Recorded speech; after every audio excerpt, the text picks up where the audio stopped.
समय दर समय हम कई रहस्यमयी कहानी को सुनते आ रहे हैं, लेकिन आज की जो कहानी है ये थोड़ी सी अलग है। ये कहानी चाइना की बस नंबर 375 की है और ये एक गवर्नमेंट की प्रायोजित बस थी जो चाइना की आम आदमी की सुविधा के लिए बनाई गई थी।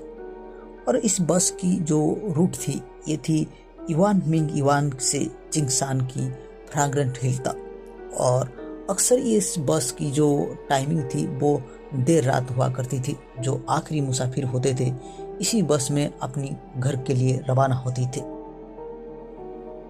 लेकिन वो कहते हैं ना कि समय हर दिन एक जैसा नहीं रहता है और समय पलक झपकते ही बदल जाता है। और शायद नियति को उस दिन कुछ ऐसी ही मंजूर थी जिस कारण उस बस की कहानियां पूरी दुनिया में चर्चा का विषय बन गया था।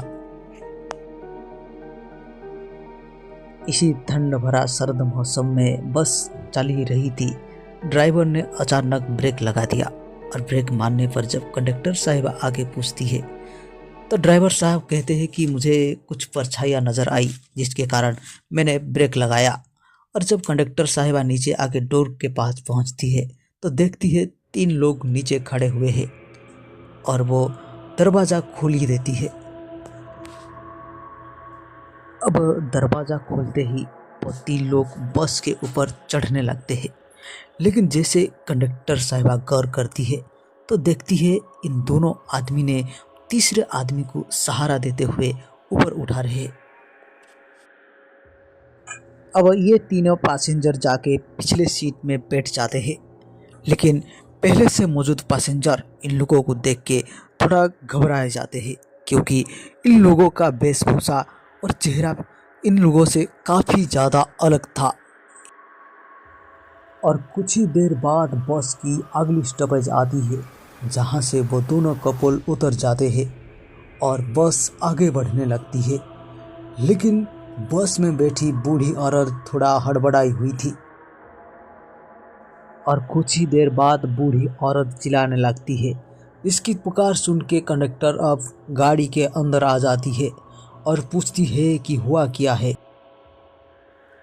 और बूढ़ी औरत कहती है कि मेरी बैग से मेरी वॉलेट चोरी हो गया है और मुझे डाउट है कि आगे बैठा हुआ लड़का ही लिया है। लेकिन आगे बैठा हुआ लड़का बार बार समझाता है कि दरअसल मैंने आपकी कोई भी वॉलेट चोरी नहीं की। लेकिन बूढ़ी औरत नहीं मानती है। उसकी लाख समझाने के बाद भी बूढ़ी औरत मानने को तैयार नहीं थी, जिसके कारण कंडक्टर इन दोनों को अगले स्टॉपेज में उतार देती है। अब ये दोनों पुलिस स्टेशन की ओर चलते हैं और लड़का कहता है कि भले ही मैं आपके साथ पुलिस स्टेशन की ओर जा रहा हूँ, लेकिन मैं आपको ये बता दूँ मैंने आपकी कोई भी चीज़ चोरी नहीं।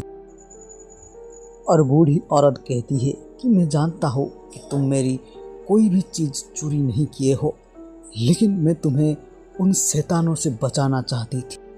और लड़का हैरान होता है और पूछता है कि कौन शैतान, आप किसके बारे में बात कर रहे हैं। तो बूढ़ी औरत कहती है कि बेटा जब मैंने गाड़ी में बैठी थी तब मेरा ध्यान बार बार इन तीनों लोगों के ऊपर जा रही थी और मैंने देखा है भी हवा तेज होती थी तो इन तीनों लोगों की कपड़े हवा में लहराया करते थे। और तब मैंने गौर किया है कि इन तीनों लोगों की पैर ही गायब थे। इस वजह से मुझे काफ़ी ज़्यादा घबराहट हुई। मैं चाहती थी कि तुम भी मेरे साथ उतर जाओ।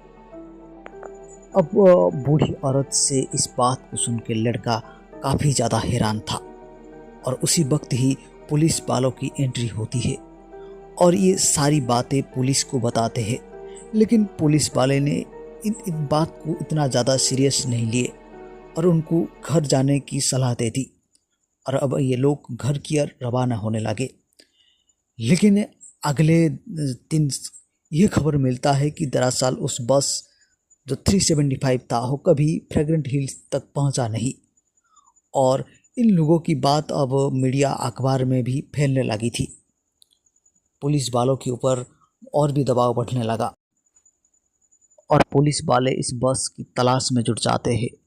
और 2 दिन बाद पता लगता है कि ये बस दरअसल किसी मिवान डैम में जा गिरी है और जब उस बस को निकालते हैं तो उसका मंजर देख के ये लोग काफ़ी हैरान हो जाते हैं, क्योंकि जो डेड बॉडीज थी उनमें से जो ड्राइवर और कंडक्टर की डेड बॉडी थी वो तो आम तरीके से जिस तरह 2 दिन की डेड बॉडी होना चाहिए उसी हिसाब से गली थी। लेकिन जो बाकी तीनों लोग जो बाकी 3 लोगों की डेड बॉडीज थी वो काफ़ी ज़्यादा डिकम्पोज हो गई थी उम्मीद के मुताबिक। और आखिरकार ये सारी इन्वेस्टिगेशन शुरू हुई और एक बात भी काफ़ी हैरान कर रही थी।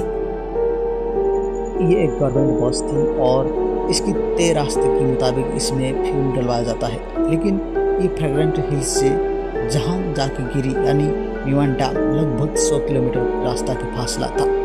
और जब उस फ्यूल टैंक को चेक करवाया गया तो उसमें ऑयल की जगह खून थी। और तभी उस मीवान डैम के आसपास जितने भी कैमरे लगे थे उन सारी कैमरा को देखा गया, लेकिन ये बस कहीं नज़र नहीं आई।